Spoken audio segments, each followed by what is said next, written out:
기쁜 안식일입니다. 오늘도 참 날씨가 좋은 복된 안식일입니다. 오늘 하나님의 말씀은 신약 성경 요한계시록으로 가보겠습니다. 요한계시록 13장 15절 말씀입니다. 요한계시록 13장 15절 말씀입니다. 저가 권세를 받아 그 짐승의 우상에게 생기를 주어 그 짐승의 우상으로 말하게 하고 또 짐승의 우상에게 경배하지 아니하는 자는 몇이든지 다 죽이게 하더라. 오늘 말씀의 주제는 몇이든지 다 죽이게 하더라. 하나님의 말씀 가운데 있는 이 말씀은 좀 두려운 생각이 들죠. 요한계시록 13장에 나오는 1절부터 나오는 표범 같은 짐승이나 또 11절에 나오는 새끼양 같지만은 두 뿔이 있고 용처럼 말하는 짐승이나 다 무서운 역할을 하는 짐승으로 묘사되어 있습니다. 몇이든지 다 죽이게 하더라. 이 말씀은 요한계시록 13장에 나와 있는 참 아주 마지막 때의 중요한 예언 중에 하나입니다. 대쟁투 35장에 보시면 미국과 요한계시록 13장의 예언이라고 하는 작은 제목이 있습니다. 13장 1절부터 나오는 표범 같은 짐승은 교환권을 의미하고 11절에 나오는 새끼양 같은 두 뿔 가진 짐승은 미국을 의미한다고 했는데 결국은 표범 같은 짐승 로마교 법안권을 다 숭배하고 경배할 것입니다. 무엇으로 어떤 방법으로 이런 일이 있게 될 것인가? 이렇게 답하고 있습니다. 대쟁투 579쪽에 있는 말씀입니다. 신대륙과 구대륙 모두에서 법왕권은 오로지 로마 교회의 권위로 세워진 일요일 제도의 존중을 통하여 존경을 받게 될 것이다. 일요일 제도는 일요일을 예배하는 날로 존중하라고 하는 그런 말씀은 성경 66권 가운데 한 번도 없습니다. 일요일에 예배를 드려야 한다고 하는 십계명에 반하는 이런 규정들은 사람이 만들어낸 제도입니다. 하나님의 계명과는 전혀 맞지 않습니다. 왜 그런가? 대쟁투 582쪽에 보시면 하늘에서 대쟁투가 시작된 시초부터 하나님의 율법을 전복하는 것이 사탄의 목적이었다. 사탄은 하나님께서 제정하시고 온 우주 만물을 다스리시는 하나님의 율법에 대해서 대단한 불만을 가지고 있었습니다. 그래서 처음부터 이 사탄은 우리가 예수님 다음 가는 자리에 있는 참 지적인 존재들인데 왜 하나님께서 우리에게 율법을 지키라고 하느냐, 계명을 지키라고 하시느냐, 거기에 대한 불만이 많았어요. 그래서 이 사탄은 대쟁투가 시작된 아주 시초부터 하나님의 율법에 대한 반기를 들었어요. 율법이 잘못됐다고. 율법을 뜯어 고쳐야 된다고.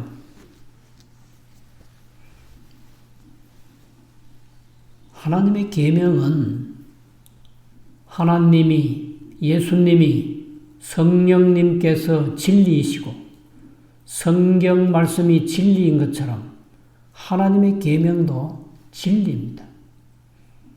성경의 5대 진리 가운데 하나가 계명이 진리예요.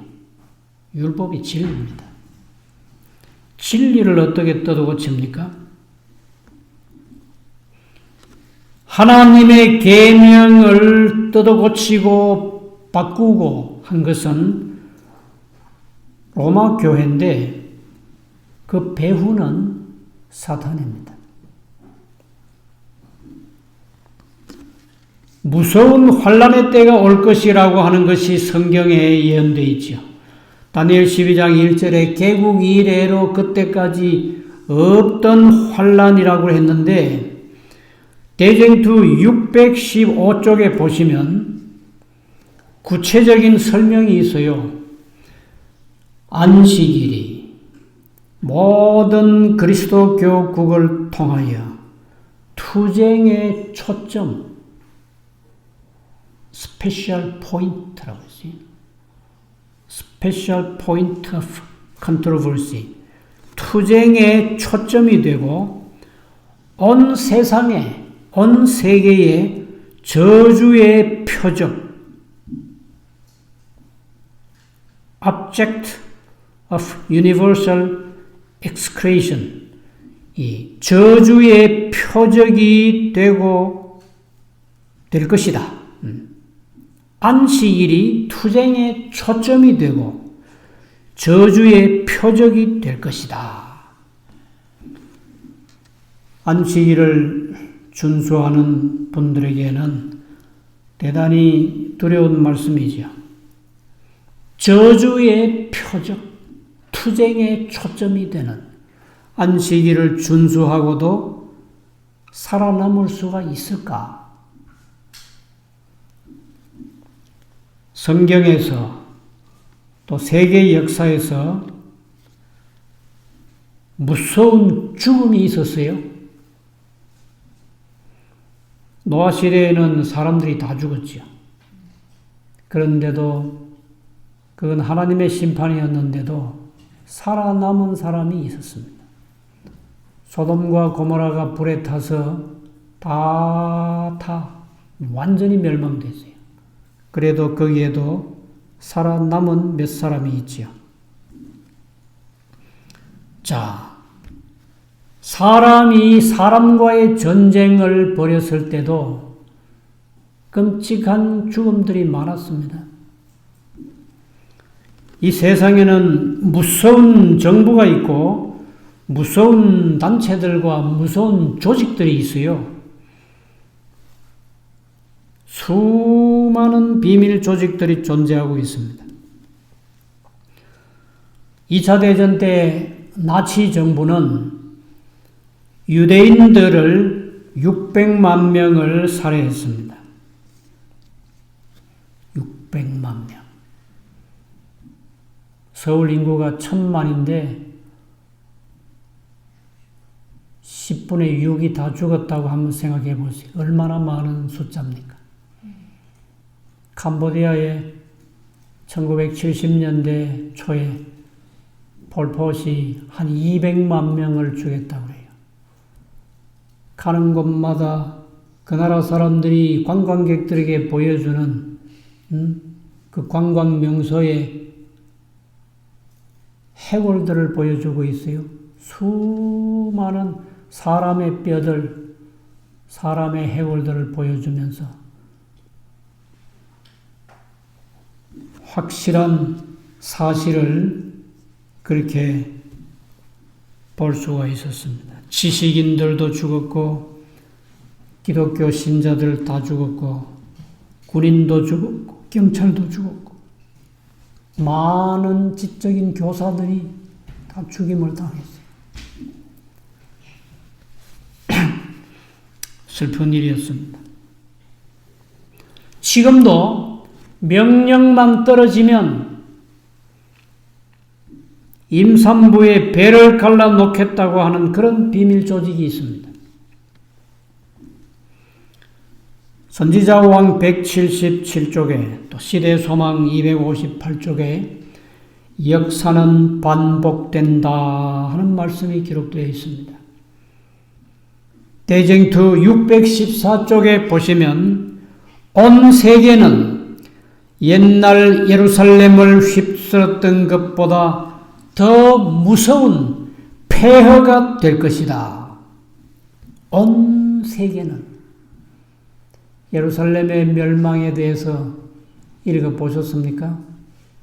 대쟁투 1장에도 있고 요세푸스 유대의 역사가 기록한 책에도 있는데 예루살렘의 멸망은 정말 끔찍하고 무서운 죽음이 있었습니다.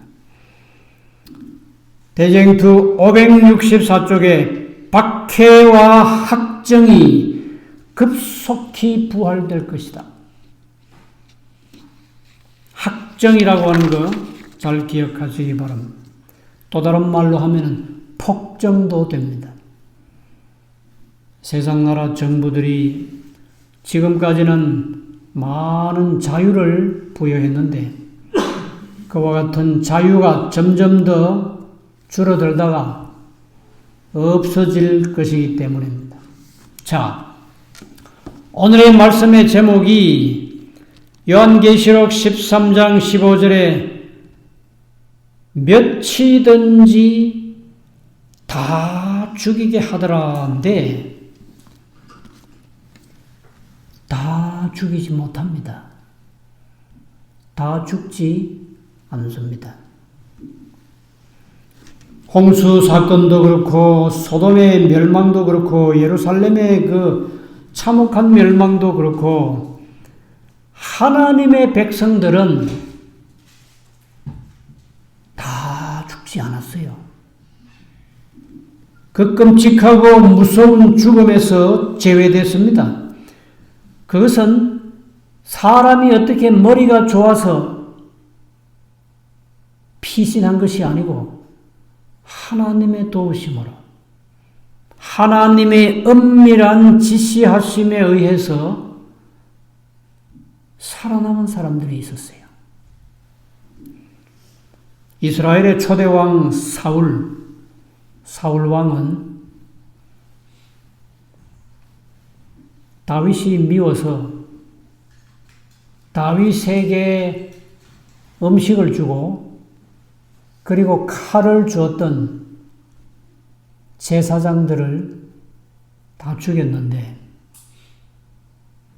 그날 하루 만에 85명의 제사장들을 몽땅 다 죽였어요. 그런데 한 사람이 살아났어요. 아히멜렉의 아들 아비아달이란 제사장이 도망쳐서 살아남았습니다. 그가 다윗에게 도망가서 살았죠. 또 이스라엘 역사에서 남북으로 분리된 후에 북방 이스라엘에 아합이라고 하는 아주 악한 왕이 하나 있었습니다. 그 아내가 이세벨인데 이세벨은 이방 여인이었어요. 우상을 숭배하는 이방 여인이었는데 이 아합과 이세벨은 이스라엘의 선지자들을 막 다 죽였습니다. 그때 나타난 큰 선지자가 한 분이 계시는데 엘리야입니다. 열왕기상 19장 14절에 보시면 이스라엘 자손이 주의 언약을 버리고 주의 단을 헐며 칼로 선지자들을 죽였으며 오직 나만 남았거늘 저희가 내 생명을 찾아 취하려 하나이다. 엘리야는 매일같이 도망다니는 신세였어요. 붙들리기만 하면 즉시 처형을 당했을 겁니다. 그리 시냇가에 가서 여러 달 숨어 지냈고 저 북쪽 시돈 땅 사렙다라고 하는 동네 아들 하나 데리고 사는 가난한 과부의 집에서 3년 세월을 숨어 지냈어요. 아합과 이세벨이 엘리야를 찾아서 처형하기 위해서 이스라엘 땅 전국을 곳곳을 뒤지지 않은 적이 없었어요. 모든 곳들을 샅샅이 다 뒤졌습니다.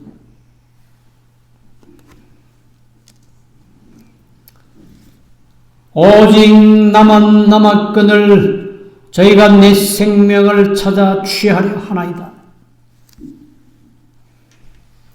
하나님께 두려워 떨면서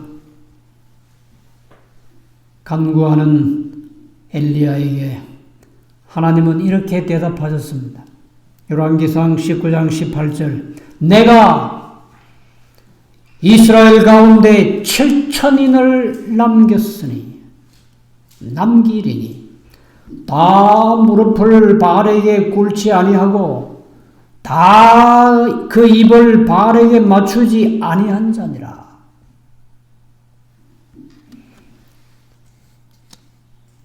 아브라함의 자손들이고 하나님께서 가나안 땅을 이스라엘 백성들에게 선물로 주시고 그 거룩한 땅, 그 아름다운 땅, 젖과 꿀이 흐르는 땅에서 하나님을 섬기지 않았어요. 우상 숭배가 곳곳마다 만연했습니다. 엘리야는 자기 혼자만 남은 줄 알았어요. 오직 나만 남았거늘 저희가 내 생명을 찾아 취하려 하나이다.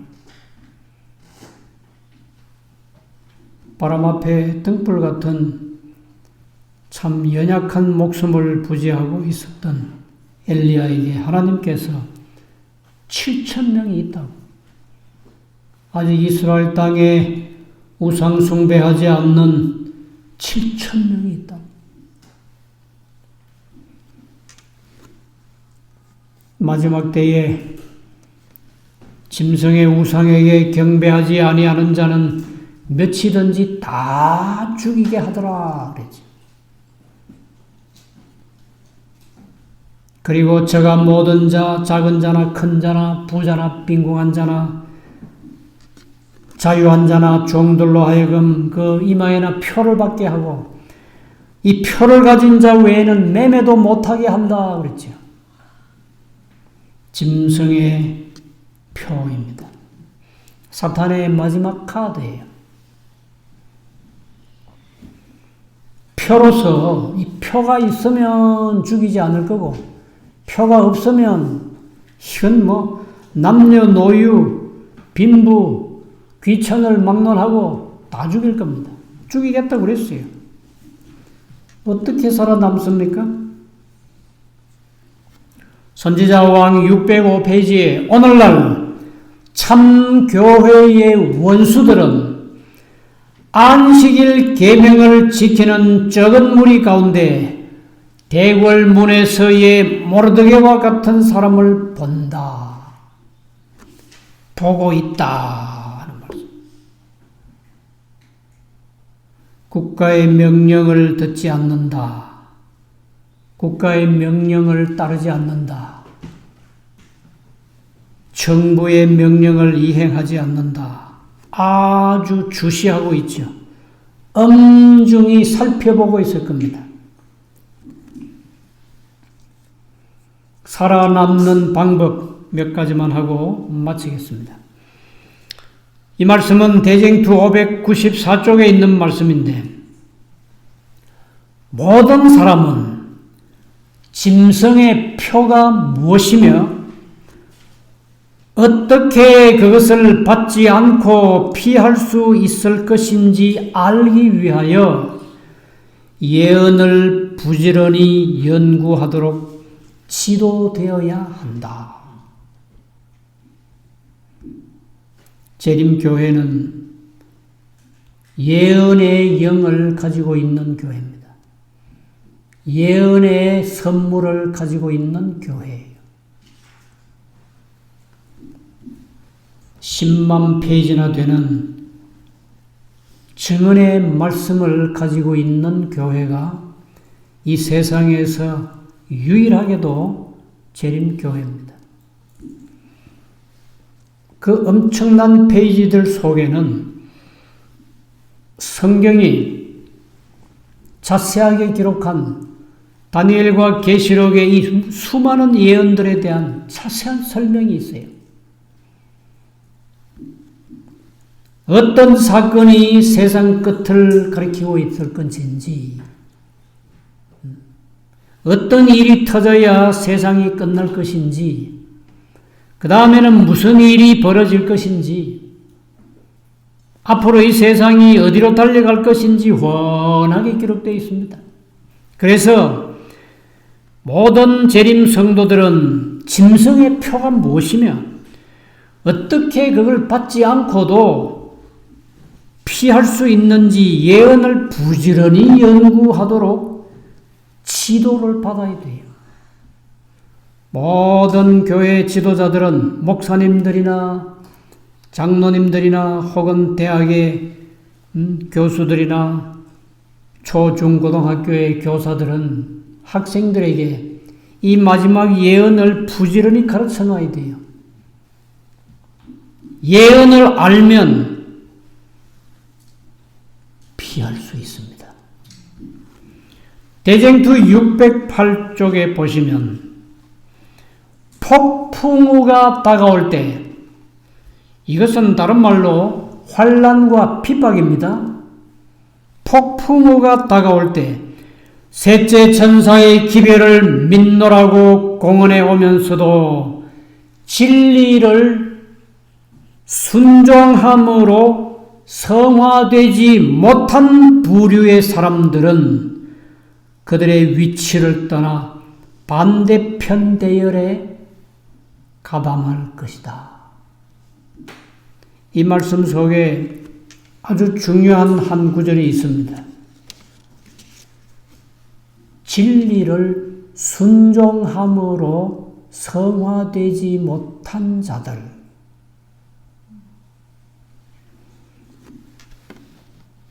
성화되지 못한 자들. 진리를 순종하지 않으면 성화될 수가 없지요. 하나님의 계명이 진리라면 진리의 말씀을 따라 순종해야 합니다. 순종하지 않아서 성화되지 못한 적은 부류의 사람이라고 안 그랬어요? 이 재림교회 안에 많은 부류의 사람들이 진리의 말씀을 따라서 순종해가지고 성화되지 못하면 마지막 때에 가서 그들의 위치를 떠나 반대편에 가담할 것이라고. 그러나 진리를 순종함으로 성화된 사람들은 하나님의 특별하신 보호와 인도하심을 받게 될 것입니다. 대쟁투 629쪽에 있는 말씀입니다. 하나님의 백성들은 고난을 면치 못할 것이다. 그러나 죽도록 버려지지는 않을 것이다. 구원받은 많은 사람들의 기록이 성경에 있습니다. 아브라함도 그렇고 이삭이나 야곱이나 요셉, 모세, 엘리야, 많은 구원받은 사람들의 이야기가 성경에 기록되어 있는데 그들은 편안하게 살다가 구원받았습니까? 말할 수 없는 그들의 일생은 고난의 역사였습니다. 아브라함이 일생 동안 고난의 일생을 살다가 세상을 떠났어요. 야곱이도 그렇고 요셉이 얼마나 어떤 고난을 받았는지 창세기에 자세하게 기록되어 있잖아요. 가장 사랑받아야 할 형제들로부터 미움을 받고 노예로 팔렸잖아요. 애굽에 가서 노예 생활 10년 하고 나니까 정말 정직하게 성실하게 열심히 봉사를 했는데도 아주 나쁜 죄명을 뒤집어 쓰고는 또 감옥에 갔잖아요. 짧은 세월입니까? 2년 동안 바른 착고에 채여서 참 혹독한 고통과 시련을 받았습니다. 마찬가지로 고난이 두려운 사람들은 하늘을 볼 자격이 없습니다. 고난을 겁내지 마십시오. 하나님의 백성들 역시 고난을 면치 못할 것이다. 그러나 죽도록 버려지지는 않을 것이다. 참고 견디고 요한계시록 14장에 12절에 그 말씀이 있죠. 성도들의 인내가 여기 있나니. 인내가 참고 견디는 걸 말하죠. 인내가 여기 있나니. 저희는 하나님의 계명과 예수 믿음을 지키는 자들아. 끝까지 견디는 자가 구원을 받죠.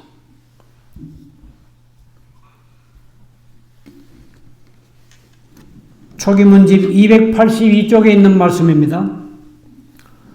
악한 자들이 굶주림과 갈증으로 고통당하고 있을 때에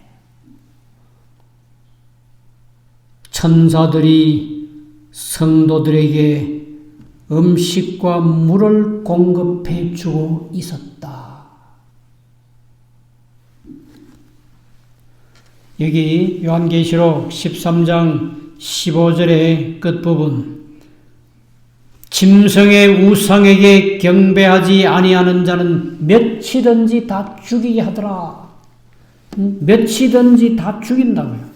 100명이든 1000명이든 10,000명이든 짐승에게 복종하지 않고 경배하지 않는 자들은 숫자와 상관없이 몇이든지 다 죽인다고 그랬잖아요. 그렇지만은 살아남을 자들이 있어요. 예언을 부지런히 연구하시고 폭풍우가 다가올 때 진리를 순종함으로 성화되고 변화되고 거룩한 성품을 가지고 고난을 견디고 참고 이기면 죽도록 버려지지 않겠다고 했어요. 하나님께서 도와주시는데 최후의 순간이 돼서 하나님의 백성들 끝까지 안식일을 준수하겠다고 하는 이 사람들에게 사형 명령이 떨어질 겁니다. 죽여도 된다고. 그때에 악한 사람들은 배불리 먹고 편안하게 잠자고 할 것 같습니까? 절대로 그렇지 않아요. 요한계시록 16장에 7재앙이 떨어지기 시작하면 가장 무서운 형벌 아래 살아야 할 사람들이 악한 사람들입니다. 고스란히 7재앙을 다 받아야 돼요. 몸에는 무서운 헌데 종기가 날 것이고 바닷물이 피가 되고 강물이 피가 되고 모든 저수지들이 다 피가 되면 그 피를 마셔야 되고 아휴 흑암의 날을 만나게 될 것이고 우박이 떨어질 것이고 지진이 날 것이고 그때에 그들은 아픔과 고통으로 자기 혀를 깨문다고 그랬잖아요. 너무나 고통스러웠어. 짐승의 표를 받고 이 세상에서 하라는 대로 한다고 해서 잘 살 것 같습니까? 절대로 그렇지 않아요.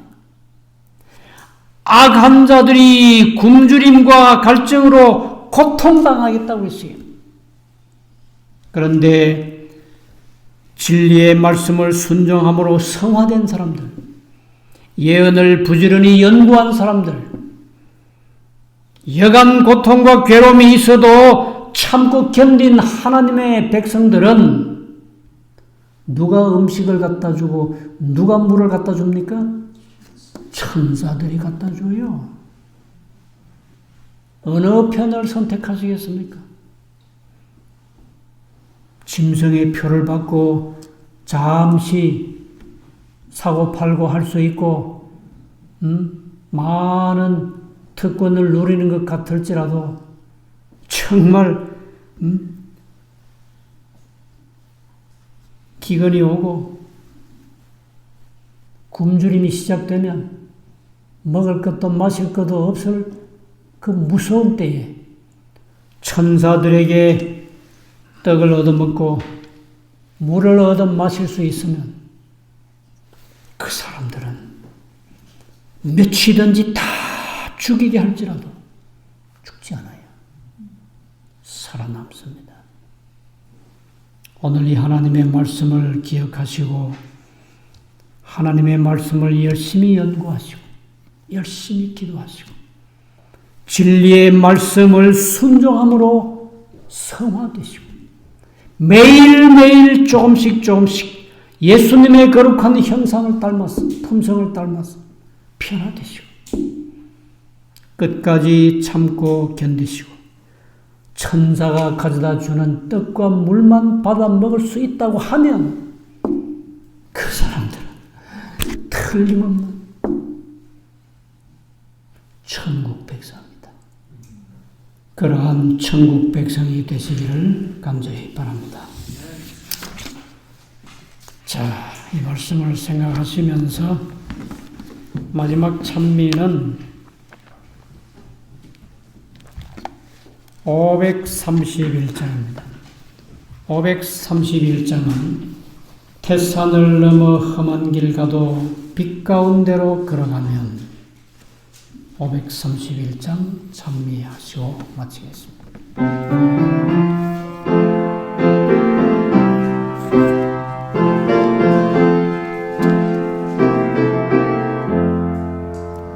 태산을 넘어 험한 길 가도 빛 가운데로 걸어가면 주께서 항상 날 지켜주마 약속한 말씀 변치 않네.